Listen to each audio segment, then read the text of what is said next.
श्रीगणेशाय नमः। रामरक्षास्तोत्रम्। अस्य श्री रामरक्षास्तोत्रमन्त्रस्य बुधकौशिक ऋषिः श्री सीतारामचन्द्रो देवता अनुष्टुभ छन्दः सीताशक्तिः श्रीमद्हनुमानकीलकं श्रीरामचन्द्रप्रीत्यर्थे रामरक्षास्तोत्र जपे विनियोगः। अथ ध्यानं ध्यायेद्दाजानुबाहुं धृतशरधनुषं बद्धपद्मासनस्थं पीतं वासोऽवसानं नवकमलदलस्पर्धिनेत्रं प्रसन्नं वामाकारूढसीता मुखकमलविल्लोचनं नीलदाभं नानालङ्कारदीप्तं धततमरुजटामण्डलं रामचन्द्रम् इति ध्यानं चरितं रघुनाथस्य शतकोटिप्रविस्तरम् एकैकमक्षरं पुंसा महापातकनाशनं ध्यात्वा नीलोत्पलश्यामं रामं राजीवलोचनं जानकी लक्ष्मणोपेतं जटामुकुटमण्डितं शशितूणधनुर्बाणा पाणिनक्तञ्चरान्तकं स्वलीलया जगत्त्रातो माविर्भूतमजं विभुं रामरक्षा पठेत् प्राज्ञः पापाग्निं सर्वकामदां शिरो मे राघवः पातु भालं दशरथात्मजः कौसल्येयो दृशो पातु विश्वामित्रप्रियः श्रुति घ्राणं पातु मखत्राता मुखं सौमित्र्यवत्सलः जिह्वां विद्यानिधि पातु कण्ठं भरतवन्दितः स्कन्धौ दिव्यायुध पातु भुजौ मग्नेशकार्मुकः करौ सीतापतिः पातु हृदयं जामदग्निजित् मध्यं पातु खरध्वंसी नाभिं जाम्बवदाश्रयः सुग्रीवेशः कटिं पातु शक्तिनी हनुमत्प्रभुः उरुः रघुत्तमः पातु रक्षः कुलविनाशकृत् जानुनी सेतुकृत् पातु जङ्घे दशमुखान्तकः पादौ विभीषणश्रीदः पातु रामोऽखिलं वपु एतां रामबलोपेतां रक्षां यः सुकृते पठेत् सचिरायुः सुखी पुत्री विजयी विनयी भवेत् पातालभूतलभ्योमा चारिणच्छद्मचारिणः न दृष्टुमपि शक्तास्ते रक्षितं रामनामभिः रामेति रामभद्रेति रामचन्द्रेति वा स्मरन् नरो न लिप्यते पापै भुक्तिं मुक्तिं च विन्दते जगज्जैत्रैकमन्त्रेण रामनामाभिरक्षितां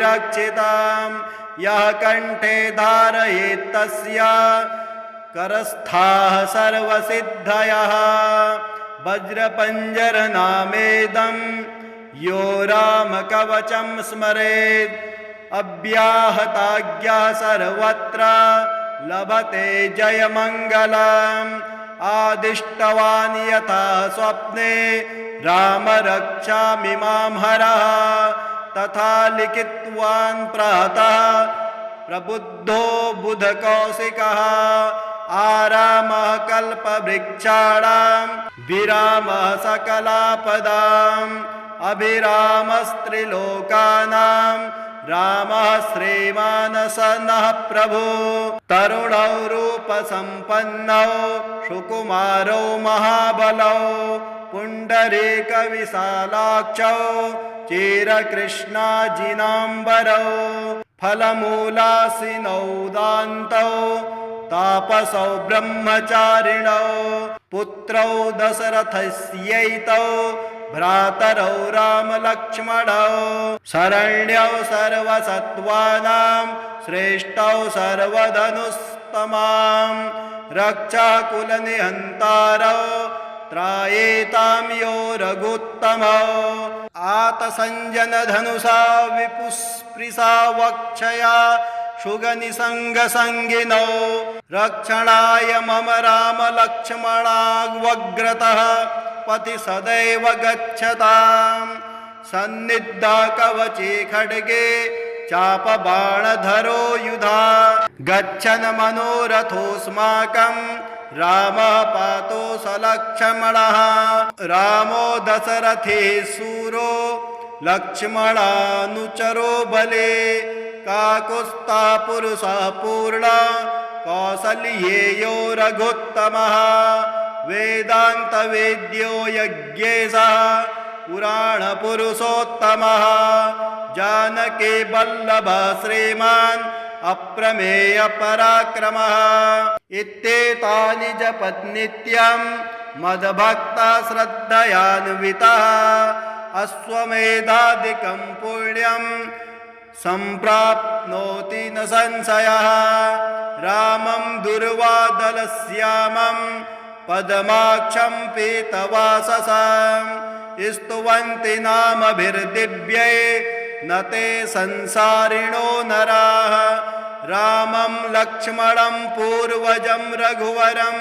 सीतापतिं सुन्दरं काकुत्स्थं करुणार्णवं गुणनिधिं विप्रप्रियं धार्मिकं राजेन्द्रं सत्यसन्ध्यं दशरथतनयं श्यामलं शान्तमूर्तिं वन्दे लोकाभिरामं रघुकुलतिलकं राघवं रावणारिं रामाय रामभद्राय रामचन्द्राय वेधसे रघुनाथाय नाथाय सीतायाः पतये नमः श्रीराम राम रघुनन्दन राम राम श्रीराम राम भरताग्रज राम राम श्रीराम राम रणकर्कश राम राम श्रीराम राम शरणं भव राम राम श्रीरामचन्द्र चरणौ मनसा स्मरामि श्रीरामचन्द्र चरणौ वचसा गृह्णामि श्रीरामचन्द्र चरणौ शिरसा नमामि श्रीरामचन्द्र चरणौ शरणं प्रपद्ये माता रामो मत्पिता रामचन्द्रः स्वामी रामो मत्सखा रामचन्द्रः सर्वस्वं मे रामचन्द्रो दयालोर्नान्यं जाने नैव जाने न जाने दक्षिणे लक्ष्मणो यस्य वामे तो जनकात्मजा पुरतो मारुतोर्यस्य तं वन्दे रघुनन्दनं लोकाभिरामं रणरङ्गधीरं राजीवनेत्रं रघुवंशनाथं कारुण्यरूपं करुणाकरन्तं श्रीरामचन्द्रं शरणं प्रपद्ये मनोजवं मारुततुल्यवेगं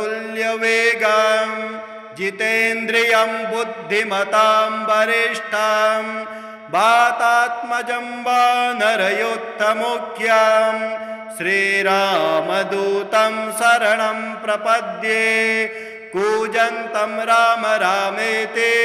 मधुरं मधुराक्षरम् आरुह्य कविताशाखां वन्दे वाल्मीकिकोकिलाम् आपदामपहर्तारं दातारं सर्वसम्पदां लोकाभिरामं श्रीरामं भूयो भूयो नमाम्यहम् भर्जनं भवबीजानां मर्जनं सुखसम्पदां तर्जनं यमदूतानां राम रामेति गर्जनां रामो राजमणिः सदा विजयते रामं रमेशं भजे रामेणाभिहता निशाचरचमो रामाय तस्मै नमः रामानास्ति परायणं परतरं रामस्य दास्योऽस्म्यहं रामे चित्तलया सदा भवतु मे भो राम मामुद्धर राम रामेति रामेति रमे रामे मनोरमे सहस्रनाम तत्तुल्यं राम नाम वरानने राम नाम वरानने। ॐ श्री गणेशाय नमः। श्री आञ्जनेय मंगलाष्टकं कपिश्रेष्ठाय सूराय सुग्रीव प्रियमन्त्रिणे जानकी शोकनाशाय आञ्जनेयाय मङ्गलम् मनोवेगाय उग्राय कालनेमि विदारिणे लक्ष्मण प्राणदात्रे च आञ्जनेयाय मङ्गलम् महाबलाय शान्ताय दुर्दण्डे बन्धमोचन मैरावण विनाशाय आञ्जनेयाय मङ्गलम् पर्वतायुधहस्ताय राक्षः कुलविनाशिने श्रीरामपादभक्ताय आञ्जनेयाय मङ्गलम् विरक्ताय सुशीलाय रुद्रमूर्तिस्वरूपिणे ऋषिभिः सेवितायास्तु आञ्जनेयाय मङ्गलम् दीर्घबालाय कालाय लङ्कापुरविदारिणे लङ्किणी दर्पनाशाय आञ्जनेयाय मङ्गलम् नमस्तेस्तु ब्रह्मचारिन् नमस्ते वायुनन्दन नमस्ते गानलोलाय आञ्जनेयाय मङ्गलम् प्रभवाय सुरेशाय शुभदाय शुभात्मने वायुपुत्राय धीराय आञ्जनेयाय मङ्गलम् आञ्जनेयाष्टकमिदं यः पठेत् सततं नरः सिद्ध्यन्ति सर्वकार्याणि सर्वशत्रुविनाशनम्। ॐ श्रीगणेशाय नमः। श्री सीतारामचन्द्राभ्यां नमः। ॐ अस्य श्री पंचवक्त्र हनुमत हृदय स्तोत्र मंत्रस्य भगवान् श्रीरामचन्द्र ऋषिः अनुष्टुप् छन्दः श्री पंचवक्त्र हनुमान देवता। ॐ बीजं रुद्रमूर्तये इति शक्तिः स्वाहा कीलकं श्री पंचवक्त्र हनुमद्देवता प्रसाद सिद्ध्यर्थे जपे विनियोगः। ॐ हां आञ्जनी सुताय अंगुष्ठाभ्यां नमः। ॐ ह्रीं रुद्रमूर्तये तर्जनीभ्यां नमः। ॐ हुं वायुपुत्राय मध्यमाभ्यां नमः। ॐ हः अग्निगर्भाय अनामिकाभ्यां नमः। ॐ हौं रामदूताय कनिष्ठिकाभ्यां नमः। ॐ हः पंचवक्त्र हनुमते करतलकरविष्टाभ्यां नमः। ॐ हां आञ्जनेयसुताय हृदयाय नमः। ॐ ह्रीं रुद्रमूर्तये शीर्षे स्वाहा। ॐ हुं वायुपुत्राय शिखायै वखट। ॐ हः अग्निगर्भाय कवचाय हुं। ॐ हौं रामदूताय नेत्राय वसट। ॐ हः पंचवक्त्र हनुमते अस्त्राय फट। ध्यायेत् बालदिवाकरधुतिनिभं देवारितर्पापहं देवेन्द्रप्रमुखै प्रशस्त यशसं देदीप्यमानं ऋचा सुग्रीवादिसमस्तवानरयुतं सुव्यक्ततत्त्वप्रियं संरक्तारुणलोचनं पवनजं पीताम्बरालङ्कृतं ध्यानं समर्पयामि। ॐ नमो वायुपुत्राय पञ्चवक्त्राय ते नमः। नमोस्तु दीर्घपालाय राक्षसान्तकराय च वज्रदेह नमस्तुभ्यं शताननमदापः शीतासन्तोषकरण नमो राघव किङ्कर सृष्टिप्रवर्तक नमो महास्थित नमो नमः कलाकाष्ठास्वरूपाय माससंवत्सरात्मक नमस्ते ब्रह्मरूपाय शिवरूपाय ते नमः। नमो विष्णुस्वरूपाय सूर्यरूपाय ते नमः। नमो बन्धेस्वरूपाय नमो गगनचारिणे सर्वारम्भावनचरः अशोकवननाशक नमो कैलासनिलय मलयाचलसन्त्रय नमो रावणनाशाय इन्द्रजिद्वदकारिणे महादेवात्मक नमो नमो वायुतनूद्भव नमः सुग्रीव सचिव शीतासन्तोषकारण समुद्रोल्लङ्घन नमो सौमित्रे प्राणदायक महावीर नमस्तुभ्यं दीर्घबाहो नमो नमः दीर्घबाल नमस्तुभ्यं वज्रदेह नमो नमः छायाग्रहहर नमो वरसौम्य मुखे क्षण सर्वदेव सुरसंसेव्य मुनिसंघ नमस्कृतम् अर्जुनध्वज संवास कृष्णार्जुन सुपूजिता धर्मार्थ काम मोक्षाख्य पुरुषार्थ प्रवर्तक ब्रह्मास्त्रबन्ध भगवन् आहतासुरनायक भक्तकल्प महाभुज भूतबेतालनाशक दुष्टग्रहरानन्त वासुदेव नमोस्तुते श्रीरामकार्ये चतुर पार्वती गर्भसम्भव नमः पम्पावनचर ऋष्यमूककृतालय धान्यमाले सापहर कालनेमिर्निवर्हण सुवर्चला प्राणनाथ रामचन्द्रपरायण नमो वर्गस्वरूपाय वर्णनीय गुणोदय वरिष्ठाय नमस्तुभ्यं वेदरूप नमो नमः नमस्तुभ्यं भूयो भूयो नमाम्यहम् इति ते कथितं देवी हृदयं श्रीहनुमत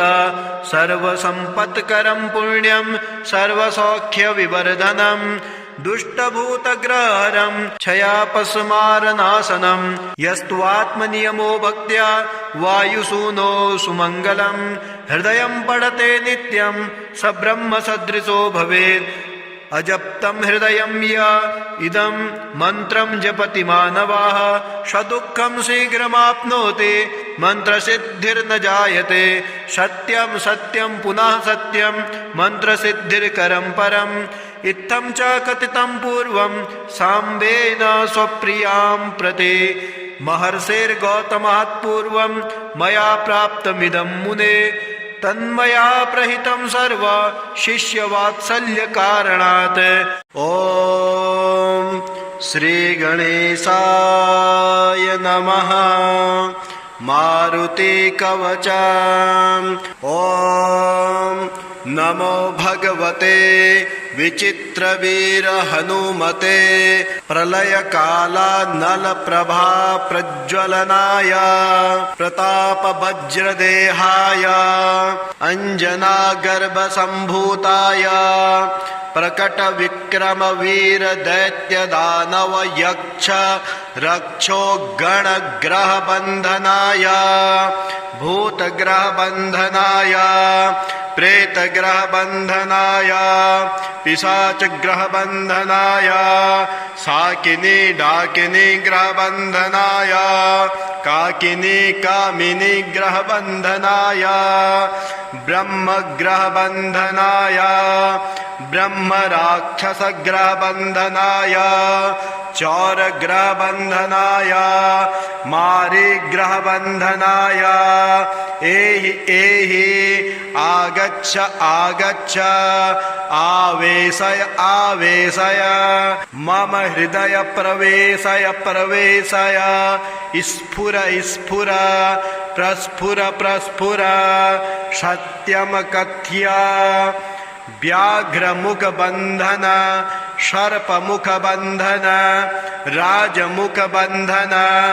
नारी मुख बंधन सभामुख बंधन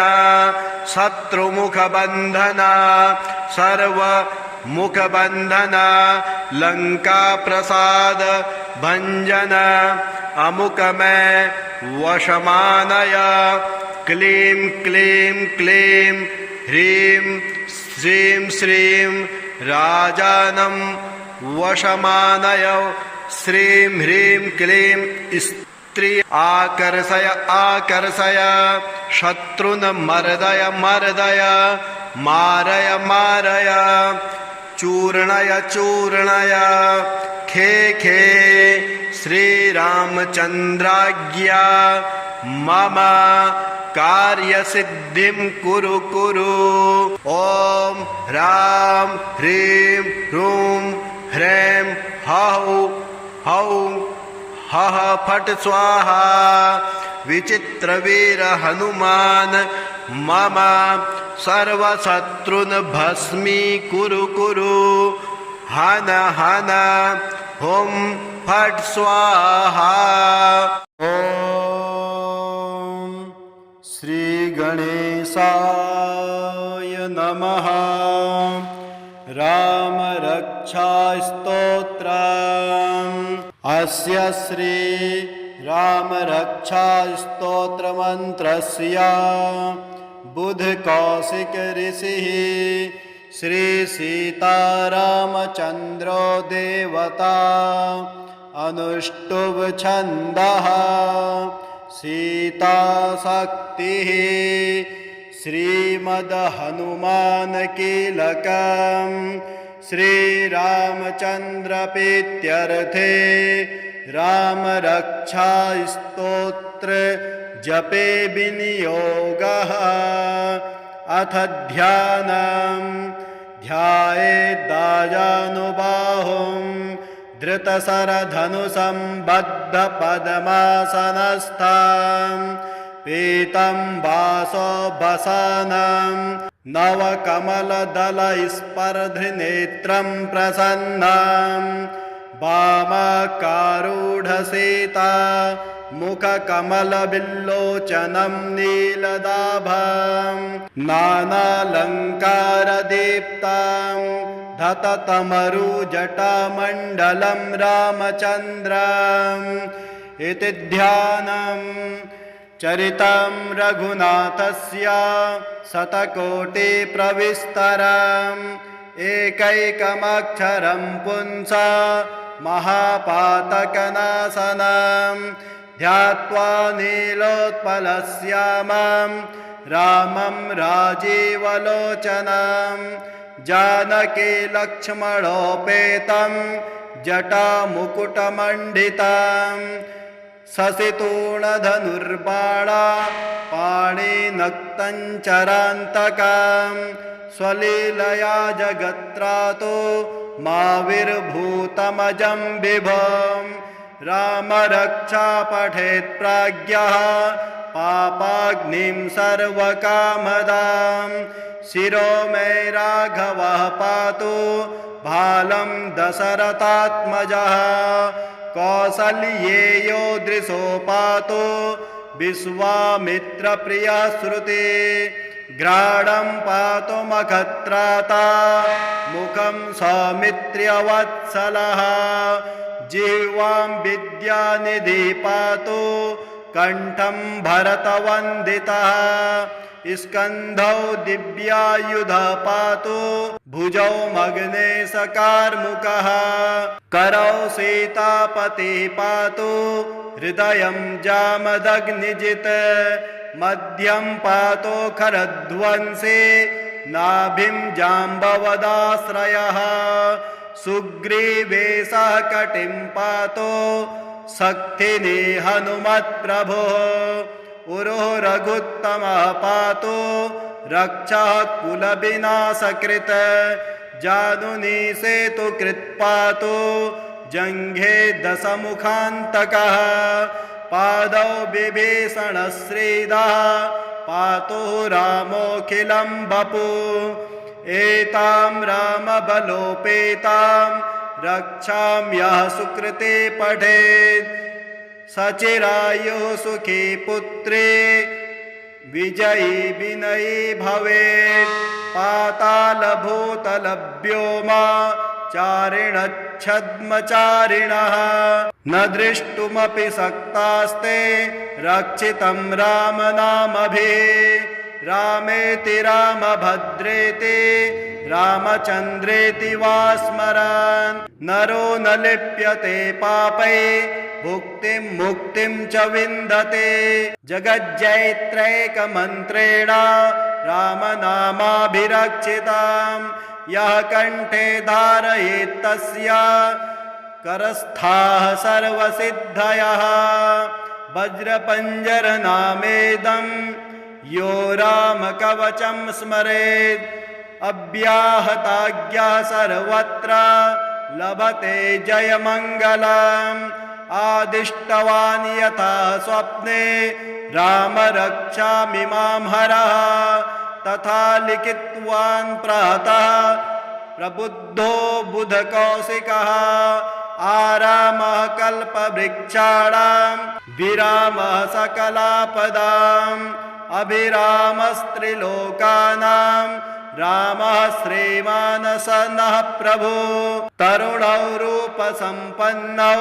सुकुमारौ महाबलौ पुण्डरीकविशालाक्षौ चिरकृष्णाजिनाम्बरौ फलमूलासिनौ दान्तौ तापसौ ब्रह्मचारिणौ पुत्रौ दशरथस्यैतौ भ्रातरौ रामलक्ष्मणौ शरण्यौ सर्वसत्त्वानां श्रेष्ठौ सर्वधनुस्तमां रक्षाकुलनिहन्तारौ त्रायेतां यो रघुत्तमौ आतसञ्जनधनुषा विपुस्पृशा वक्षया शुगनिसङ्गसङ्गिनौ रक्षणाय मम रामलक्ष्मणावग्रतः पति सदैव गच्छताम् सन्निधा कवचे खड्गे चापबाणधरो युधा गच्छन् मनोरथोऽस्माकं रामः पातु सलक्ष्मणः रामो दशरथे सूरो लक्ष्मणानुचरो बले काकुत्स्था पुरुषः पूर्णा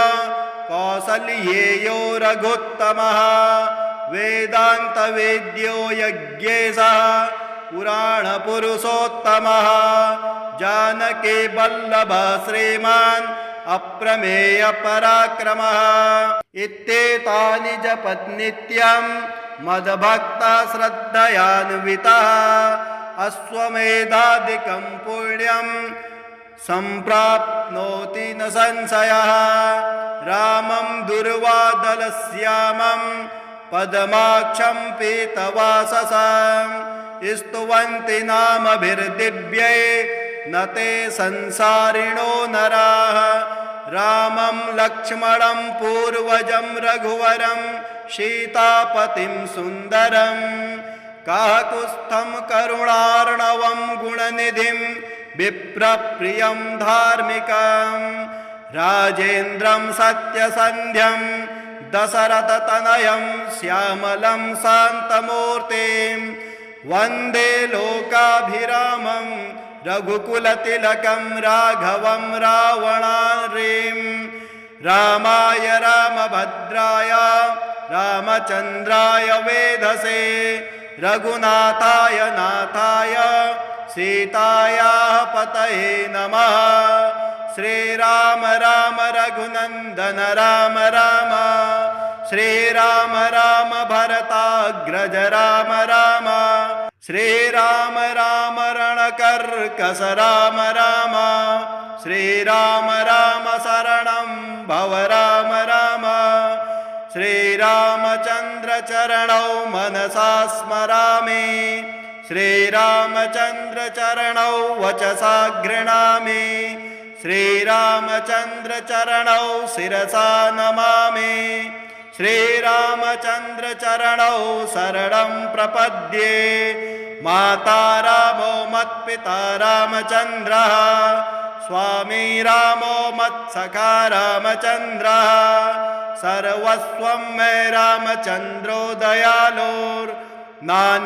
जाने नैव जाने न जाने दक्षिणे लक्ष्मणो यस्य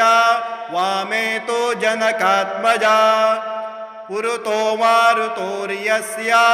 तं वन्दे रघुनन्दनं लोकाभिरामं रणरङ्गधीरं राजीवनेत्रं रघुवंशनाथं कारुण्यरूपं करुणाकरन्तं श्रीरामचन्द्रं शरणं प्रपद्ये मनोजवं मारुततुल्यवेगं जितेन्द्रियं बुद्धिमतां वरिष्ठं वातात्मजं वानरयोत्तमुख्यं श्रीरामदूतं शरणं प्रपद्ये कूजन्तं राम रामेति मधुरं मधुराक्षरम् आरुह्य कविताशाखां वन्दे वाल्मीकिकोकिलम् आपदामपहर्तारं दातारं सर्वसम्पदां लोकाभिरामं श्रीरामं भूयो भूयो नमाम्यहं भर्जनं भवबीजानां मर्जनं सुखसम्पदां तर्जनं यमदूतानां राम रामेति गर्जनां रामो राजमणिः सदा विजयते रामं रमेशं भजे रामेणाभिहता निशाचरचमो रामाय तस्मै नमः रामानास्ति परायणं परतरं रामस्य दास्योऽस्म्यहं रामे चित्तलया सदा भवतु मे भो राम मामुद्धर राम रामेति रामेति रमे रामे मनोरमे सहस्रनाम तत्तुल्यं राम नाम वरानने राम नाम वरानने। ॐ श्री गणेशाय नमः। श्री आञ्जनेय मंगलाष्टकम् कपिश्रेष्ठाय सूराय सुग्रीव प्रियमन्त्रिणे जानकी शोकनाशाय आञ्जनेयाय मङ्गलम् मनोवेगाय उग्राय कालनेमि विदारिणे लक्ष्मण प्राणदात्रे च आञ्जनेयाय मङ्गलम् महाबलाय शान्ताय दुर्दण्डे बन्धमोचन मैरावण विनाशाय आञ्जनेयाय मङ्गलम् पर्वतायुधहस्ताय राक्षः कुलविनाशिने श्रीरामपादभक्ताय आञ्जनेयाय मङ्गलम् विरक्ताय सुशीलाय रुद्रमूर्तिस्वरूपिणे ऋषिभिः सेवितायास्तु आञ्जनेयाय मङ्गलम् दीर्घबालाय कालाय लङ्कापुरविदारिणे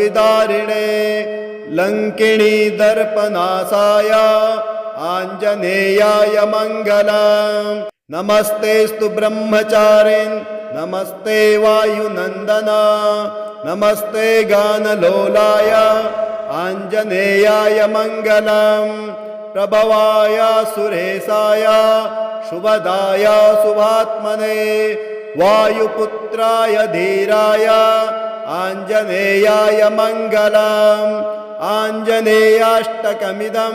यः पठेत् सततं नरः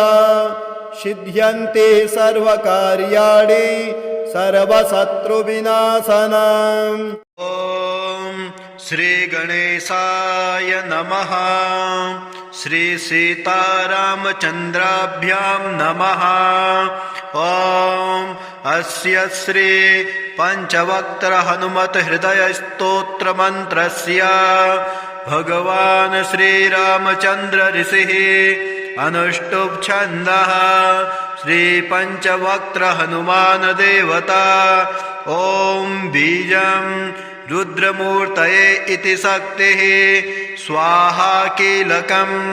श्री पञ्चवक्त्र हनुमद्देवता प्रसाद सिद्ध्यर्थे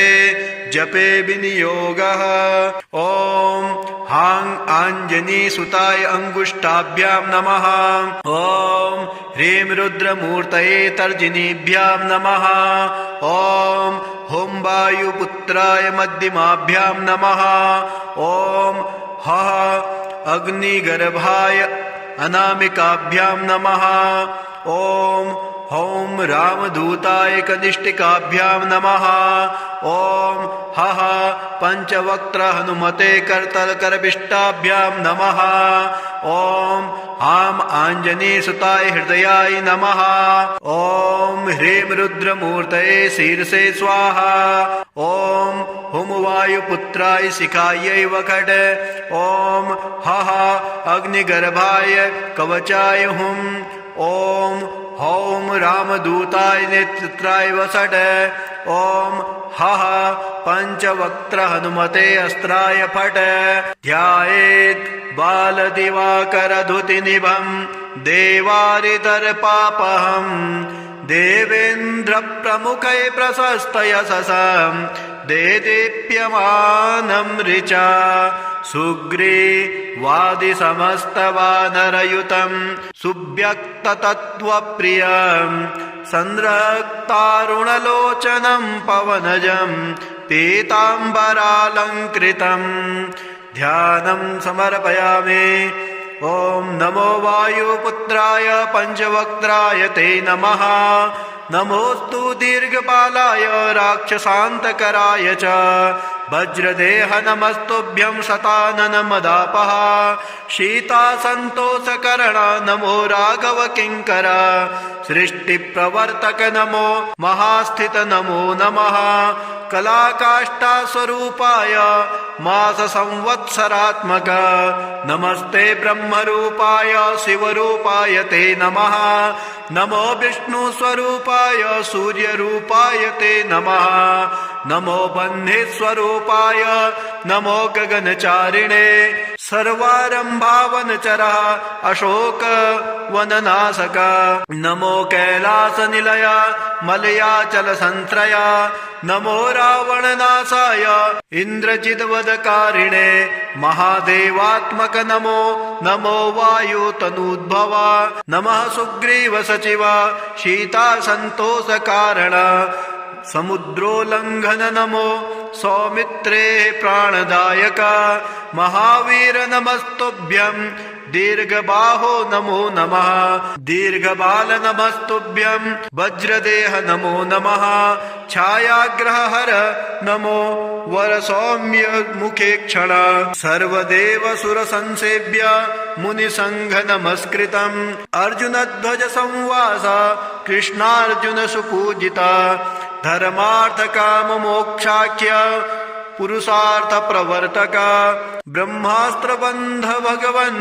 आहतासुरनायक भक्तकल्प महाभुज भूतबेतालनाशक दुष्टग्रहरानन्त वासुदेव नमोस्तुते श्रीरामकार्ये चतुर पार्वती गर्भसम्भव नमः पम्पावनचर ऋष्यमूककृतालय धान्यमाले सापहर कालनेमिर्निवर्हण सुवर्चला प्राणनाथ रामचन्द्र परायण नमो वर्गस्वरूपाय वर्णनीय गुणोदय वरिष्ठाय नमस्तुभ्यं वेदरूप नमो नमः नमस्तुभ्यं नमस्तुभ्यं भूयो भूयो नमाम्यहम् इति ते कथितं देवी हृदयं श्रीहनुमत सर्वसम्पत्करं पुण्यं सर्वसौख्यविवर्धनं दुष्टभूतग्रहरं क्षयापस्मारनाशनं यस्त्वात्मनियमो भक्त्या वायुसूनो सुमङ्गलं हृदयं पठते नित्यं स ब्रह्मसदृशो भवेत् अजप्तं हृदयं य इदं मन्त्रं जपति मानवाः सदुःखं शीघ्रमाप्नोति मन्त्रसिद्धिर्न जायते सत्यं सत्यं पुनः सत्यं मन्त्रसिद्धिर्करं परम् इत्थं च कथितं पूर्वं साम्बेन स्वप्रियां प्रति महर्षिर्गौतमात् पूर्वं मया प्राप्तमिदं मुने तन्मया प्रहितं सर्व शिष्यवात्सल्यकारणात्। ॐ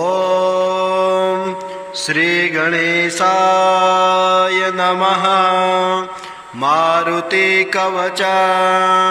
ॐ नमो भगवते विचित्रवीर हनुमते प्रलयकालानलप्रभा प्रज्वलनाय प्रतापवज्रदेहाय अञ्जनागर्भसम्भूताय